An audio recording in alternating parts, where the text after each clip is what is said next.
Canon sent me their newest vlogging camera. It's the Canon Powershot V10. I've got it right here.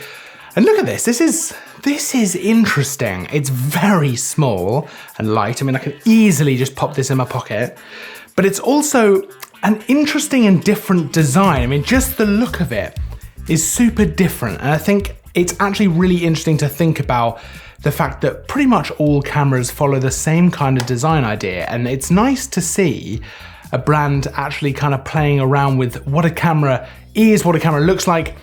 And you know, it's a vlogging camera, so we've seen vlogging cameras before. We know kind of what they're about. This is gonna be good for people maybe coming from a smartphone. This will be good for people who wanna get better quality video than their smartphone can provide, but in a still very easy to use, small, compact system that they can just take out and about whenever you want. And that's exactly what this is. You're gonna flip up screen so you can see yourself when you're filming. Still stays really small, even with the screen flipped up like that. It's incredibly easy to use. You know, you've got some buttons on the back here, but for the most part, you can control pretty much everything from the touchscreen. So if you want full control, you can control all the settings actually from the touchscreen, or you can just let the camera do a lot of that for you. Very good autofocus, so it's gonna keep you in the frame. In terms of some of the spec, we won't go too heavy on spec, but you're looking at a 1-inch CMOS sensor in here. So you should get better quality video than your smartphone can provide. And in terms of video, you know, it's nothing super crazy, but 4K up to 30 frames a second, full HD up to 60 frames a second. So it would be nice to see a slightly higher frame rate for the full HD, especially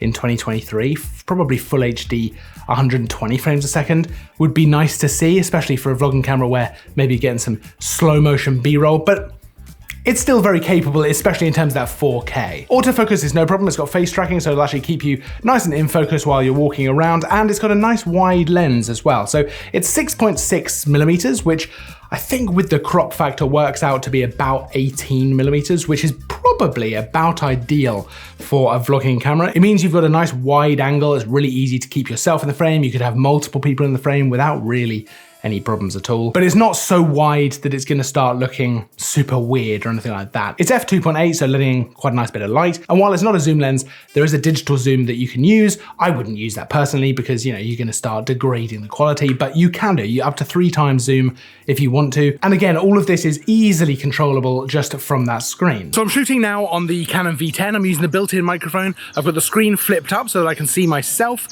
And I've got to say, this is super easy. It's really, really convenient. If you were a vlogger, this is just very, very straightforward. The fact that the lens is nice and wide makes it very, very easy to just keep myself in frame. It's very light, so it's easy to walk around. I've got image stabilization set onto the on setting, so that's really helping with just keeping the whole thing nice and smooth. I'm able to shoot in 4K, 25 frames a second, which is fantastic. And I really didn't have to think about pretty much anything when coming out to actually film this segment. All I had to do was bring the V10 itself with me, and I'm good to go. And the autofocus has drawn a little square around my face and it's just tracking me as I move around. So if I sort of move forwards and backwards, should just be keeping me nice and sort of,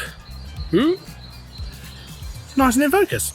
And I've got to say, I mean, in terms of the ergonomics and the usability of this, it's a really neat little camera. I mean, it's definitely designed for a certain type of content creator. So vloggers obviously are gonna get a lot out of something like this. And it is set up to be that kind of take out with you on a daily vlog kind of thing. It's so small and light.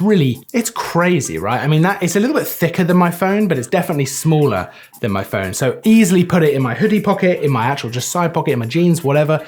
Really easy, and I mean, in terms of weight, it's basically nothing. It has got a thread on the bottom if you want to put a mini tripod on there, but otherwise, it's just as easy to kind of hold it like this and actually sort of hold it handheld and shoot your vlogs. I've not mentioned image stabilization, but that is actually a key thing within this camera, and that's a key thing for any vlogging system. If you're walking around holding it handheld like this, you're gonna want some kind of image stabilization because otherwise everything's gonna be super shaky, even with a nice wide lens like this.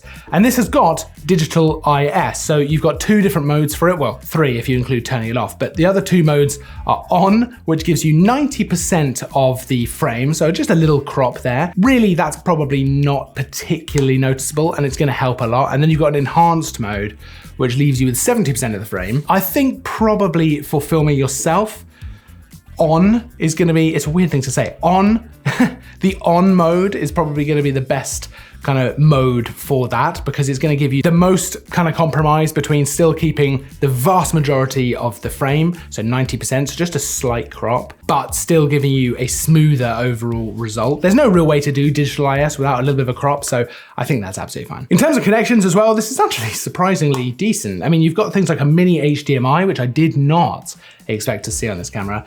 USB, of course, you can use this as a UVC webcam, which is great news because I think that's going to be a really useful thing to be able to use this for as well as being able to connect it directly to your smartphone using the Camera Connect app, which means you can do things like streaming or just transfer data straight over. It takes micro SD card as well, which is fine. I mean, it keeps in line with kind of the small, compact nature of the whole thing. So, I mean, overall, it's an interesting camera, right? Because on the one hand, it's a good vlogging setup for someone who is maybe a beginner or just coming from a smartphone, doesn't want to have to do too much in terms of settings and setup and all that kind of stuff. You can just pretty much turn this on and start vlogging. It's missing some stuff that I would personally want, so things like 120 frames a second in full HD. I think at this point, that's probably a minimum that you would want to be able to shoot at, especially, you know, for content creation. If you're actually going to get a dedicated camera for it rather than just use a phone, I think that's probably a key thing to have in there. So all in all, like I say, good system for someone getting into this kind of thing, coming from a smartphone, and perhaps someone like that wouldn't really miss that 120 frames a second.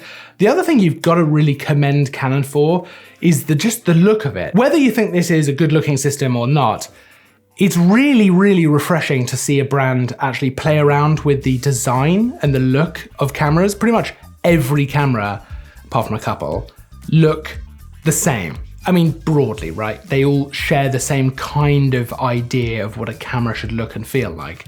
And this is really different. This is really different. And to be honest, I hope we see a little bit more of that kind of experimentation, because I think there are other ways to make a camera than just the standard kind of camera setup that we see. Otherwise, don't forget to like and subscribe. We've got new content all the time. I'll see you next time, but until then, as always, thanks for watching.